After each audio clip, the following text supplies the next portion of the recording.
আপাত দৃষ্টিতে কাকাবাবুকে টেক্কা দেওয়ার মতো আর কেউ নেই।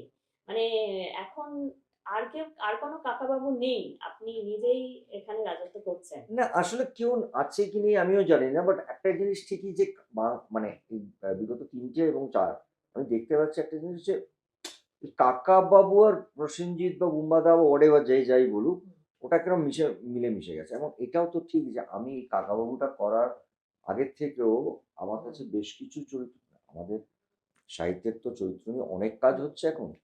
সেখানে আমার কাছে যে আসেনি তা না, আমার কাছে তারপরেও এসছে। আমি সবাইকে বলেছি, "না, আমি না শান্তভাবে কাকাবাবুকে নিয়ে বাচ্চাদের জন্য এবং সবার জন্যে ঠিক যেভাবে ২ বছর ২.৫ বছর অন্তর করি ওটা আমায় করতে দাও।" আমি কি হয় আমার নিজের মনে হয় অ্যাজ অ্যান অ্যাক্টর তখন না ওটা ভীষণ আ দেখো এইগুলো তো চরিত্র আমি তৈরি করছি না। মানে চরিত্র যেটা লেখা থাকে বই, সেটার থেকে বেছে একজন পরিচালকের হাত ধরে তার সাপোর্ট নিয়ে একটা চরিত্রকে তৈরি করা। মানে তুমি চোখ বন্ধ করলেও আজও যত যাই হোক ফেলুদার মনে হয় সমুদ্র। হ্যাঁ, এবার তারপরে বেণুদাও মারাত্মকভাবে করেছে। তারপরে যারা করেছে বেনুদা তারাও খুব ভালো। কাকাবাবু কিন্তু করেছেন। কাকাবাবু একটা হুম, বেণুদা করেছিল সে বহু বছর আগে।